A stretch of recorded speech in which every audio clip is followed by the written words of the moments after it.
Manchester, England is one of the most diverse cities in the United Kingdom. Home of the famous Canal Street, we wanted to know how the gay community felt about the village that they called home. We like Canal Street. It makes us want to live in Manchester. Because it's so friendly. Everyone you speak to is really friendly. And you can dive in and out of bars. Not many of them have an entrance fee, which is really, really nice. I like it. It's a good night out. It's fun. It's usually friendly. Yeah, it's a good night. Canal Street. Love it. It's gay. Like, lots of gay people, lots of happy chappies. I love it. It's like, I like it. I love it. I think Canal Street is lovely. It's vibrant and full of life and diverse and relaxed, and I love it. However, there are always two sides to every story, and we wanted to know if the Canal Street community had ever encountered any type of homophobia.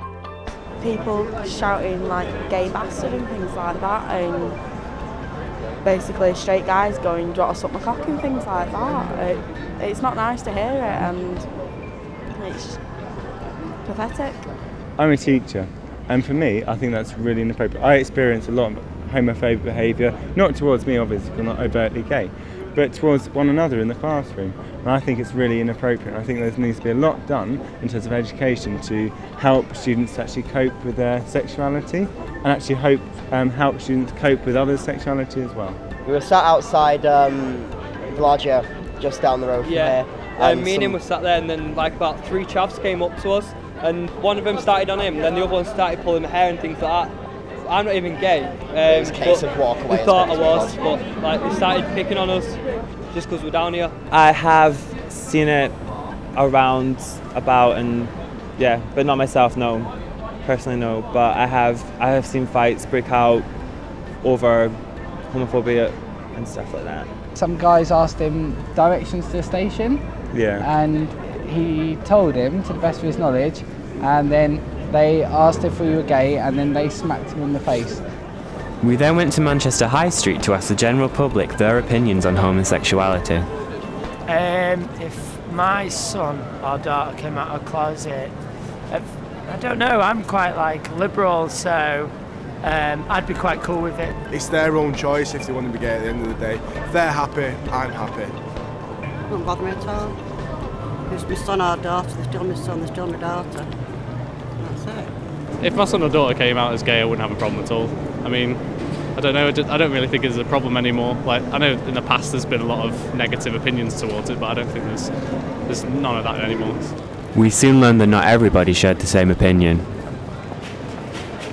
My reaction would be that I wouldn't condemn them, I wouldn't judge them. They've every right to be who they are being, but I wouldn't agree with it, because the Bible says they will have their part in the lake of fire. They will suffer the eternal fire. In other words, they'll be cast out. I've got nothing against them, but I don't think I'd be very happy if it was my own son. It'd just be a bit awkward at family dues and having to explain it, do you know what I mean? But I've nothing against them apart from that, but I wouldn't like it if it was my own son. Not at all. Probably be strange, but I'd probably react worse if it was my son rather than my daughter, if that makes sense.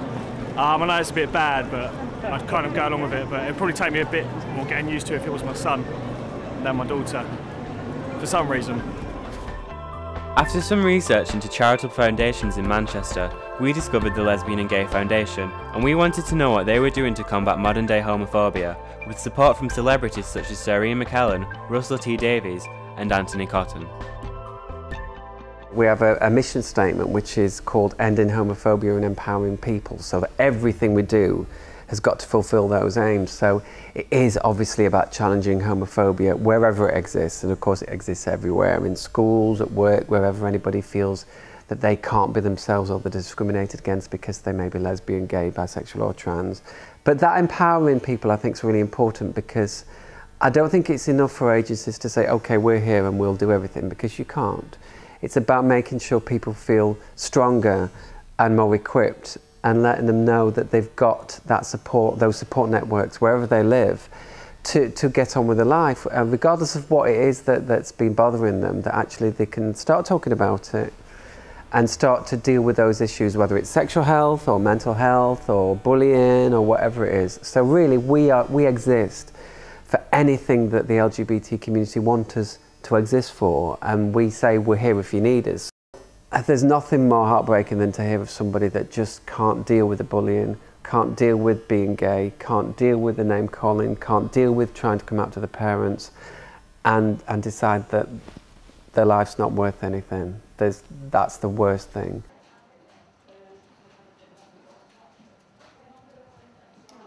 The most extreme case, and I think the case that made me really think, oh my God, I'm so glad that I work for an organisation like this that can possibly do something to help, was the homophobic attack on Michael Causer.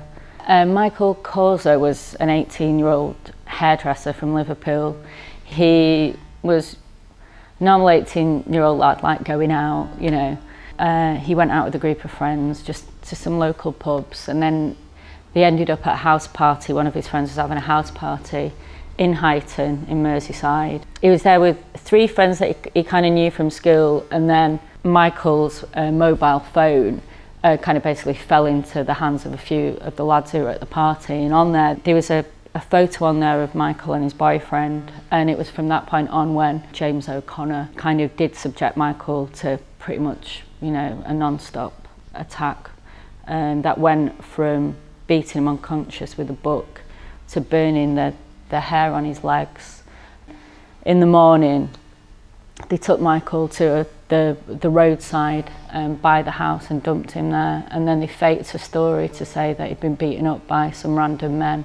But then at the hospital it all came out that they'd been responsible. But James O'Connor pleaded guilty and he's serving life imprisonment. He did it on the basis that homophobia wasn't the motivation, because if it was he would have got a heavier sentence. So again, I think one of the main things for me with kind of homophobia in the UK and how it will get better is courts recognising homophobia when it happens. It's not easy for everybody to come to terms with their sexuality, and you come to terms at different times in your life. Some people come to terms when they're young. Some people go through getting married and having relationships and have to deal with it when they're much older. Whatever is right for you is what's important, not what anybody else is doing. And I would urge anybody who wants to just talk about it or to have somebody to listen to them, is to give us a call. It's 0845 330 30 30, and people can call us anytime between 10 AM and 10 PM or email us at info@lgf.org.uk, and we want to hear from anybody who needs any help and support around issues to do with being lesbian, gay, bisexual or trans, because there is help out there. You don't have to be on your own, and you don't have to do what other people expect of you. It's all about being true to yourself. With a huge amount of support coming from politicians and celebrities through mediums such as YouTube, hopefully homophobia will soon be a thing of the past.